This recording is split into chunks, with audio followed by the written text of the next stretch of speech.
We're back, people, and today we're going to film on Jason Pierre-Paul, the newest Miami Dolphins edge defender. Obviously, he's up there in age a little bit now, but I do like this move as a depth signing after the Phillips injury. He gives you like a veteran presence out there. He's only going to play a handful of snaps each game. We're really going to look at some 2022 film. We're starting with the 2023, but there's only he only played like 15 snaps this season. And why I really think I like this move, because he doesn't have the same juice that he used to athletically. I don't think he's going to be too great as a pass rusher, impactful there. He'll make some plays on twists and stunts. He will use his length well, but I think he has some similar traits to Phillips, which I think is the biggest thing.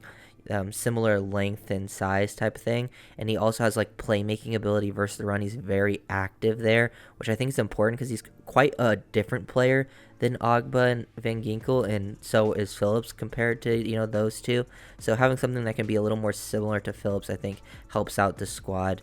And just having another body there, a guy that clearly has a lot of experience, knows what he's doing, very active. They try to crack back him with Drake London here, and he just gets downhill, bullies the receiver out of the way, spins out of it, and then once he forces their run, it gets to outside leverage, and the quarterback has to cut back to the inside. He's able to peel off and make that play. Just a lot of playmaking ability versus the run, and most of this, we're about to watch him as a Raven for the rest of the film, and that's where a lot of his better plays came last season. You can tell he's still not he's not the best player ever, but I do think out of the edge guys they could have signed, this was one of the better moves that the Dolphins could have made at this point in the season. He can still, be strong at the point of attack as well. Here we get to see him stand up, and look at him just clearly help make this play right here. Going versus Deion Dawkins, who's a good player for the Bills. He's getting into this gap right here. This is the gap he's responsible. And look at him drop this shoulder into him, use this long arm, get low, and then everyone else fills up into this gap. He's very gap discipline, understands his run fit, and then force this running back to basically run into his offensive lineman with some power there, showing off some play strength, good balance as well. Sometimes he'll end up on the ground a little bit too often, I think, especially when pass rushing, if he gets hit on the side and at this point. But he will make some of these impact plays versus run. You can see, the playmaking on that first play where he gets in the backfield, makes a huge stop. This time you get to just see him at the point of attack, control an offensive lineman, constrict those run lanes, which is, I think, very important for an edge defender. And then, so you could see JPP playing on some early downs. Pretty good stuff that I like, especially versus the run. Another different type of run concept. We're seeing him on a few different ways of winning versus run. This time on the back side of a toss play, they leave him unblocked. They don't think that defender's gonna get down. They think he'll fall for the bootleg action from the quarterback, and he stays disciplined, waits for the pitch to happen, and once he sees that ball go, he just gets downhill, takes a good angle, get horizontal. You want to be there for the cutback if it happens, which it does. Disciplined player, very smart versus the run, big, good impact stuff, and that's where I think he'll make most of his stuff, or most of his plays for the Dolphins in his playing time, because I'm expecting him to play kind of what the Ogba role was, 10-ish snaps a game when active. Here's one of his sacks from last season with the Ravens. You can see him countering, winning to the inside. He's very good with his hands still, which is a big thing, I think, for his game. He's got length, he's got good hand usage. He doesn't have the same explosiveness, or he has some ability to win with some speed to power type stuff. But when he's winning with his hands, that's where he does a good job, especially on these inside counters. He does a good job on because you can tell the Ravens are trying to work a little bit. He crashes down, Campbell's gonna loop around, and Dolphins run a lot of stunts. So I think he could be very effective in this area. He's good either crashing or looping, very comfortable at timing these things. Here he uses his hands to just keep himself clean, get to the inside, split between these two defenders, throw the arms back on both of them, good hand placement right there on the back of the elbow. Maintain your balance too, and then have the length, bring Joe Burrow down. That's a good finish. Really like this pass rush rep, winning to the inside like this, and you can he just keeps himself clean. That length does a great job of keeping his chest clean, not allowing the Bengals offensive lineman to get the hands on him, and he also has good hand timing and placement along with it. Another area he's very good in is he's very aware to get those hands up and knock the ball down. If he's not going to get, to the quarterback, I might show 3 different plays of this example that he had last season. It's not like he's playing a ton of snaps either, but he would get the hands up, make a play, This is just good awareness, and this type of stuff I think ends up, mattering, because that just takes away a down, and those can happen in big time situations. These were literally back-to-back plays. Like, the 2 plays I'm showing were back-to-back for him. Knock the ball down. Really, really good stuff. Plus the initial hand usage too. Keep himself clean. This is where he's going to make his impact. Like, look at that. If the right guard isn't here, you can see what he still has a little bit left in the pass rush tank. Like, a lot of the reps I was watching one-on-one, it was kind of just, get engaged, not do too much. But when he was, like, really allowed, like, to pin his ear back, which I think that could be a good thing for him with the Dolphins. He's not going to play a ton of snaps. He'll be fresh and be like, hey, go out there, rush the quarterback in certain situations. Look at him hit, that club swim move, just tosses that guy to the side. Now the guard has to block him, and he still gets his hands up and gets the pass deflection.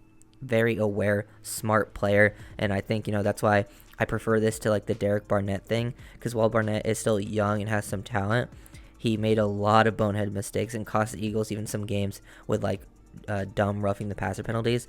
And I think I'd rather just have the vet, because you still have Chubb and Van Ginkel to be like your big time game changing playmakers that are, young like that. I need some, veteran presence out there that can just make some smart, sound football plays.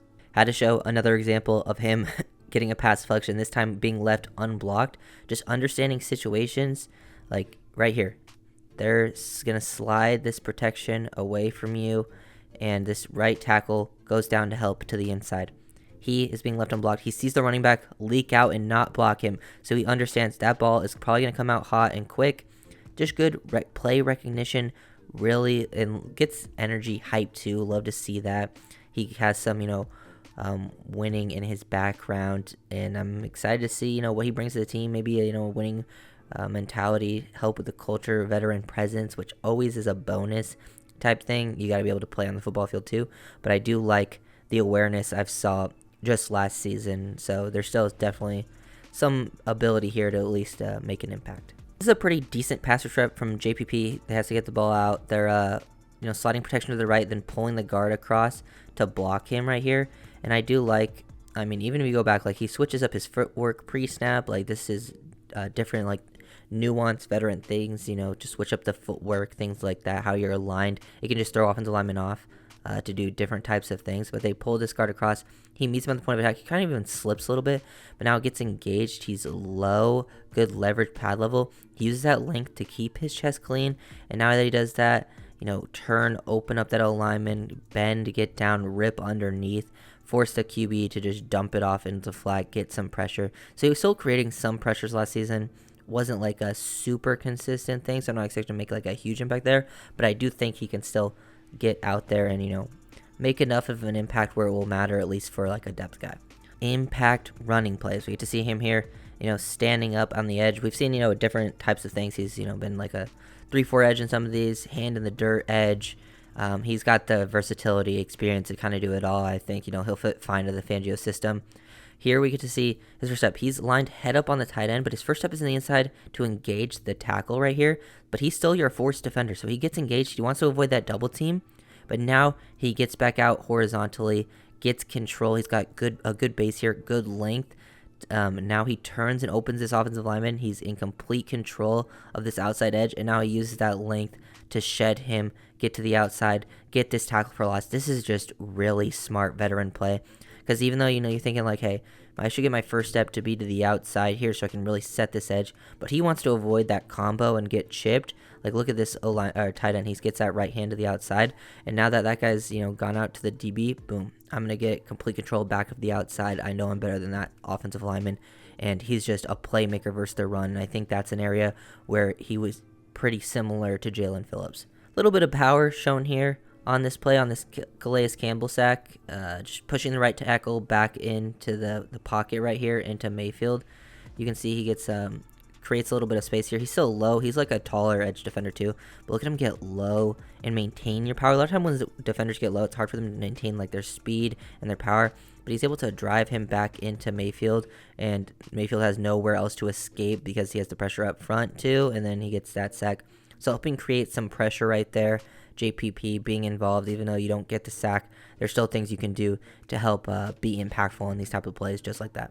JPP is such a good run defender. Another example of him setting the edge. You can't block him with a tight end. They try to get the initial combo here with the tackle and the tight end to create that space, but he does a good job staying in control. Only barely gets pushed there from the O lineman. There's nowhere else to work. Everyone else flows to the ball. He's in complete control of the entire thing here. He's kind of, creating some displacement here with his tight end, pushing him backwards. Good using his length, and he just has that outside leverage whole time, being that force defender. And even the running back kind of falls into the tight end, doing exactly what you want as that player right there. Really, really good stuff from JPP. An impact run defender. That is what Jason Pierre-Paul does. Look at him recognize these plays, get downhill the flow of the offensive lineman, the tight end, but with a split flow action here, reading the they're trying to block him with tight end. Look at him use his hands here, stack, shed, toss him out of the side, understands the cutback could be coming with the flow of this tight end across the formation, staying square, staying disciplined for it, and then making that tackle for loss. This is just beautifully done right here up front from Jason Pierre-Paul. Everything in motion, so clean, play recognition, great stuff. Look, there's another one of him, a different game versus the Bengals, of him getting a pass deflection, realizes he's not going to win this initial rep right here, kind of gets stonewalled, so he just gets his eyes up, sees Burrow, sticks that back foot in the ground, and he just gets his hands up, makes a play, impactful stuff. He does this on any down and distance. These are things that, kind of go underrated, I think, for a defender, but that's just good awareness. Some decent pressure created here from JPP, which leads to a strip sack from someone else. You can see some speed to power. Look at him just open this guy up here. He attacks that outside half of the man. He maintains low, and you can just see him create that push back into Burrow, which forces him to step up. He gets a little bit of a knock on him, and then now everyone else swarms to Joe. The ball comes loosely, and he might have been down. But either way, it still forces and gets the sack there from Pierre-Paul, just getting that initial pressure and just good impact plays. Last play that we're going to break down for Jason Pierre-Paul. This ball comes out quick, so he doesn't get a chance to really get a play on the quarterback there. But you can see he's got a really nice inside counter type of move. This is, I think, where he looks at his best pass rushing, and I think that stuff can translate to some stunts. He's been attacking the outside half of the man of this offensive tackle all game long. Now he sets this up, footwork, stab outside the frame, get the guy to shoot his hands, and then boom, hit a hard club right there, wind to the inside. It forces the guard to help on him again. He's just throwing the quick fade to the end zone, Burrow, on this play, so he doesn't get the chance to make a super big impactful one. But this is really good stuff in JPP. You can still see some of the pass rush potential left on those types of plays. So still some stuff to work with here. I like the signing for the Dolphins. Could be a big one for them. If you guys enjoyed the video, make sure you like, comment, subscribe, and I'll see you guys next time. Peace.